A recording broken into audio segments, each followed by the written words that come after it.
How you doing? It's Rich. I just wanted to talk for a second about the Line 6 CX60 Catalyst that I recently picked up. I bought mine used, and if you look out there in the market, there are some really incredible deals to be had.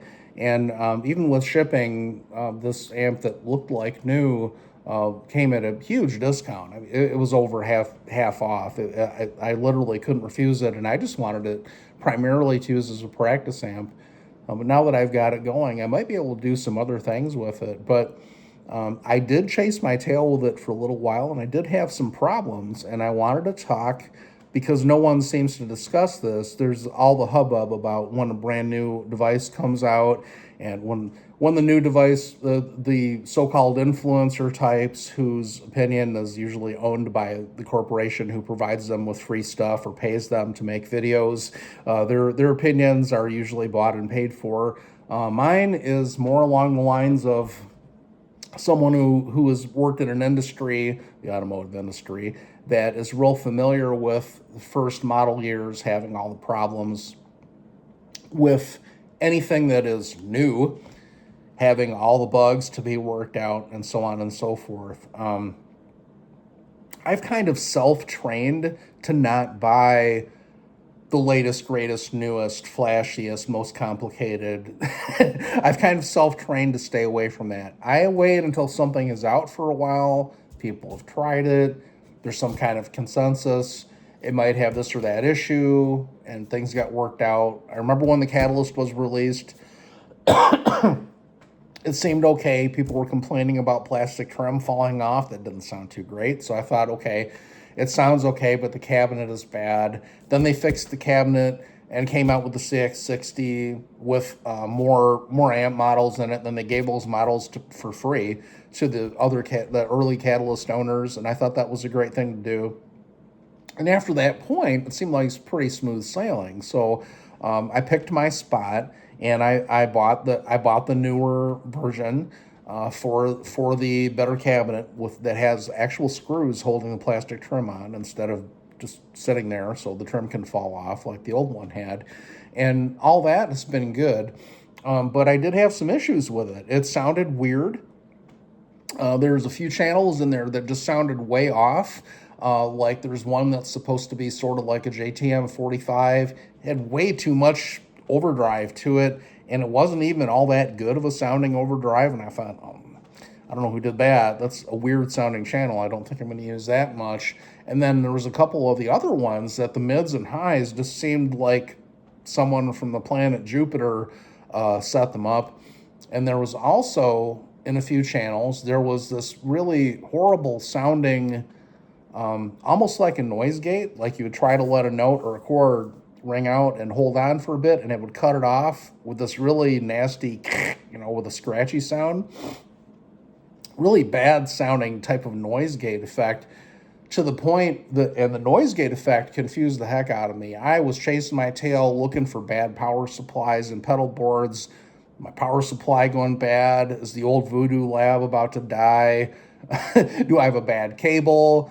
Oh no, which cable could it be? I'm running through tons of cables, and chasing it and chasing it. Well, eventually I figured out when I have the amp in manual mode, it's fine. It's when I try to go AB on the switcher that the problem actually shows up. And then I thought, well, wait, why would I even try to go AB? I haven't even saved a clean and dirty channel, so there's actually no purpose for that. And then it dawned on me, someone has got in there and saved some changes in the editor, and someone who didn't know what they were doing, who made some really ugly sounds. So I did what's called a factory reset.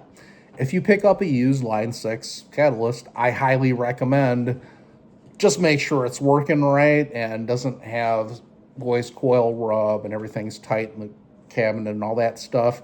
Go ahead and just do a factory reset. It takes 1 second. All you do is, with the amp turned off, make sure there's nothing plugged into it. Hold down channel B in manual buttons, hold those buttons down, and then turn it back on with the buttons held down. And you'll see the display kind of hesitate, and then it'll light up and boot up. And at that point, it's at factory settings, just to make sure you're good. you'll avoid a whole lot of frustration if you buy a used one, if you factory reset it right off the bat. I didn't even know that I even could, much less of the potential good that could happen from doing it. But now that I did, what a tremendous difference! Uh, how much better the thing sounds overall, and on and on and on. I could go on for a long time. I'm a lot happier with it now that I've gone ahead and done that. The next little tip I'd like to give you is avoid extreme when you're first starting out with it anyway. Avoid extreme settings. Avoid the I'm going to turn everything all the way. Don't turn everything all the way up. Don't do anything like that. Leave all your tones close to the center. Go a little bit, a couple of notches one way or the other, but there's no reason to go nuts with any of that stuff. If it's off by that much, use a different model. The model is wrong for you if you have to make extreme EQ changes to it. And the other thing is, too, when you're listening to this, when you're listening to the tone coming out of it, don't get too wrapped up. And I made this advice before too in the past. Other players, don't get too wrapped up in compression, feel, gain structure, things of that nature. How much overdrive it has, and gain structure. Get kind of wrapped into one ball, but you can have a gainy feel and no overdrive at all if the compression and overdrive are working together a certain way. So, like, as guitar players, we get really preoccupied with those type of things. But again, your best bet is to listen for the actual differences in EQ, lows, mids, and highs that are in each model. That's going to tell you more about what's really going on than any of the gain and compression stuff. You can add compression and gain to any tone you want. People talk about guitar tone and they lump it all into one box, into one pile, and it's not that simple. You're better off to go with the EQ that feels best to you, and then work on your gain and so-called gain structure, compression, how it feels to play. Work on all that later and see where you can get with that approach, rather than going, this one feels really great to play, it has tons of gain, blah, blah, blah, but it just doesn't have enough, right, low, mids, highs. So you end up turning a knob, which may or may not correspond to the frequency that you want, because after all, we're very limited in what we're offered in most guitar amps. And usually it's not going to correspond to the frequency that you want, and it's not going to do what you want. So I say, forget it. Go through it and listen to the EQ of each channel, then worry about the gain and stuff later. It's always worked better for me. So those are pretty much my tips. I would say for extreme settings, like with the gain cranked, for example, there are a couple models on there that sound to me, being a single coil player and not having like super hot pickups, they sound to me like they're designed to run with the gain turned way up. Like the model of the JCM 800 that's in there, that one sounds like it loves the gain turned way up. It's not that far off from the amp. But the main thing I notice with the dirtier models in here, and maybe it's my imagination, but the main thing that I notice is the more you add to an amp model, like you can have a very baseline kind of a clean or very slightly dirty amp model, and it's working okay. If you take that and you add things onto it, you add, let's say, tons of overdrive, tons of delay, and tons of reverb, right? You have a really highly affected, kind of a saturated sound. It feels like to me, the more stuff you add at the amp, it seems to react slower to me. And I don't know if this is the famous latency that people talk about that modelers have, but I feel something. I almost feel as if I run a cleaner model and get things like overdrive and delay from the outside of the amp, from pedals. it seems to react faster and feel much more like a solid state or a tube amp, like some kind of an amp, like what I want. It seems to feel much more natural if I do that than if I go nuts with settings on the amp and run all this extreme stuff. Um, and of course, the other drawback is I don't have a foot switch. So, like, if I dial in a super crazy, highly affected, dirty sound like that, well, that's what I've got. I have to go over there and twiddle knobs and turn things and and click on this and that and make adjustments to get anything other than that. They're not foot switchable, so it kind of works better for me. I think right now it's working a lot better getting those type of effects from outside the amp. Um, the other thing I've noticed is the front end of this thing is very, very sensitive to I believe it's the overall impedance.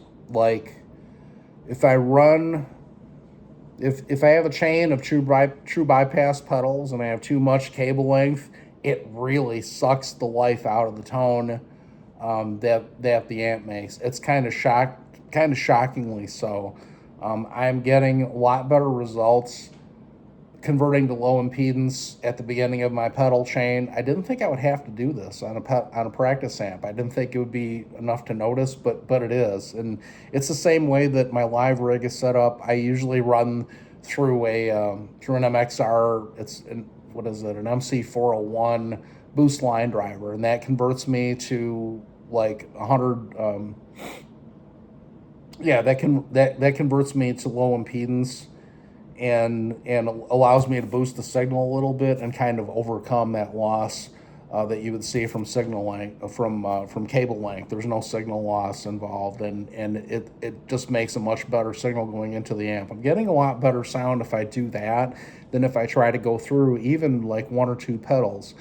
Even like with a Boss pedal with a buffer, like I thought I went to a Boss tuner, a TU3, to an unbuffered and EP booster, and then I think through an Ibanez pedal with a buffer and one other one, and no, it just didn't work. It sucked all the life right out of it, and compared to plugged straight in, it was like night and day. So I would say, if you're using the amp for dirty tones and so on, you would probably want to be plugged straight in. It's going to react better for you. If you're using pedals or pedal board, I highly recommend. And like I say, I didn't think it would matter that much, but I'm finding it matters more than I thought it would, like a whole lot. I highly recommend you convert to low impedance using a device similar to the MC401. It doesn't have to be that. There are plenty of other line driver type of devices you can do the same thing with. So I hope that has been helpful to you somewhat. I know there are people who take greater risks than me out there on the market, kind of chuckling to themselves, saying, "Oh, you just buy a new one. If you don't like it, you return it." Well, I'll buy something at 50 cents on the dollar that's been proven that a lot of people have had good luck with. I'll buy that long before I'll buy the newest, latest, and greatest so-called whiz-bang fancy device. I'll wait and see how it goes first. Heck, I mean, the guitars I'm playing were designed in the 40s and 50s, so why would I need something ultra modern like that? So that's just kind of my philosophy, and maybe you don't share that, but hopefully if you go buy used one of these amps, some of those tips will be helpful to you. No guarantee that your ear will be like mine. You may think I'm wrong. You may hear things completely different from me. That's okay. That doesn't mean I'm right and you're wrong or vice versa. It just means you hear things different and it's all cool. Keep on picking. We'll talk at you soon. Hope you had a great holiday. Bye-bye.